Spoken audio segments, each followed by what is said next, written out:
मैं पूरे देशवासियों को अपने स्टाफ के साथ, ऑफिस के स्टाफ के साथ में, अपने स्कूल के स्टाफ के साथ में जो कि यहाँ पे मौजूद हैं, हमारे गांव से हमारे कुछ साथी आए हुए हैं, हमारे शुभचिंतक, इस सालगिरह के शुभ अवसर पे उनको बहुत बहुत धन्यवाद देता हूँ। जो हमसे बड़े हैं उनको प्रणाम करता हूँ और जो हमसे छोटे हैं उनको आशीर्वाद देता हूँ। इस हमारा विकास करे, हमारे परिवार के साथ, हमारे समाज के साथ, हमारे विद्यालय परिवार, हमारे ऑफिस के परिवार के साथ में पूरा देश हमारा विकास करे। मैं यही शुभकामना देता हूँ और ईश्वर से यही प्रार्थना करता हूँ। जब से पैदा हुआ हूँ, जब से जानने लायक हुआ हूँ और जब से मेरी शादी हुई, हम तो कभी दिन गिनते ही नहीं कि हम कितने वर्ष के हो गए। हम तो अभी भी हमारे दिल में यही रहता है कि हमें अभी बहुत कुछ हमारे देश के लिए करना है।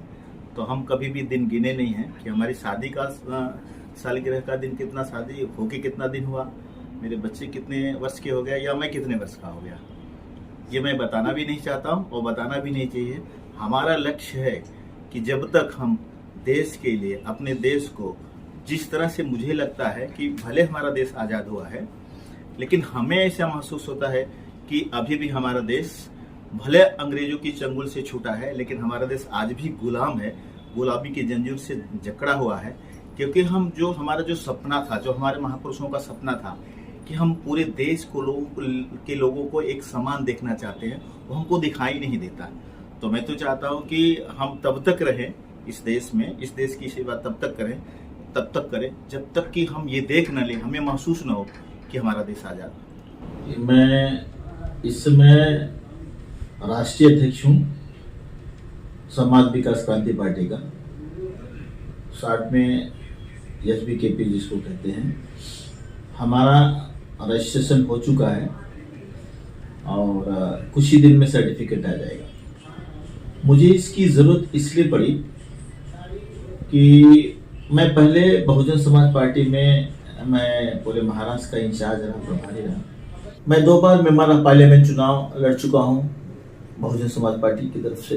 प्रोटोकॉल के अंदर में चुनाव लड़ते हैं या किसी न किसी के प्रोटोकॉल के अंदर में रहते हैं, तो वो हमें थोड़ा सा ऑकवर्ड लगा, हमें थोड़ा सा बंधन सा लगा कि हम देश के लिए कुछ नहीं कर सकते। इसलिए मैंने समाज विकास क्रांति पार्टी का रजिस्ट्रेशन करवाया और उसमें हमारे जो समर्थक हैं, जो हमें मानने वाले लोग हैं, जो हमारे विचारों को मानते हैं, उनके बलबूते पे हम पूरे देश में राजनीति करना चाहते हैं और राजनीति करके सिर्फ देश के अच्छी राजनीति करना चाहते हैं।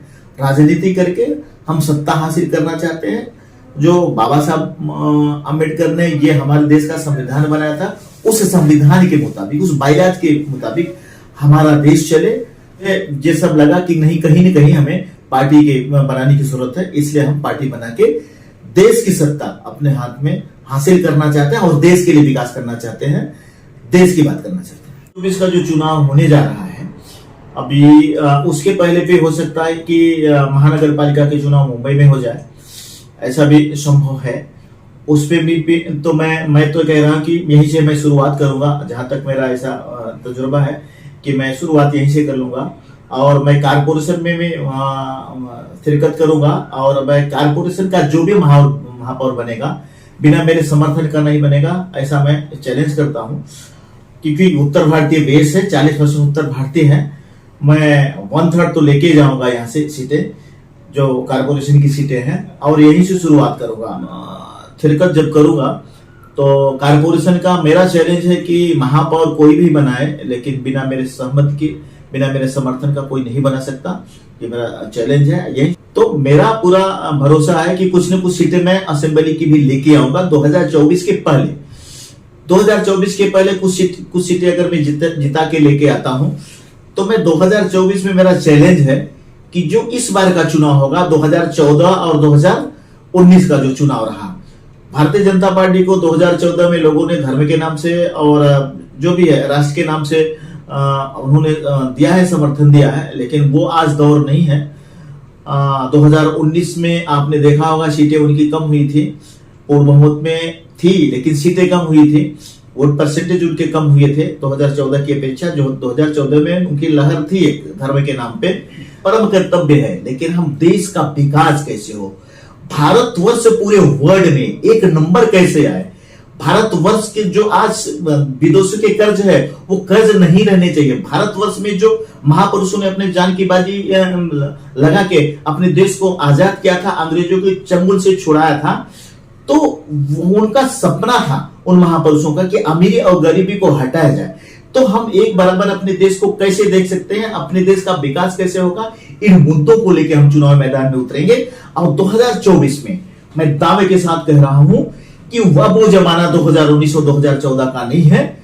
और जिसकी भी सरकार बनेगी, चाहे जिसकी भी सरकार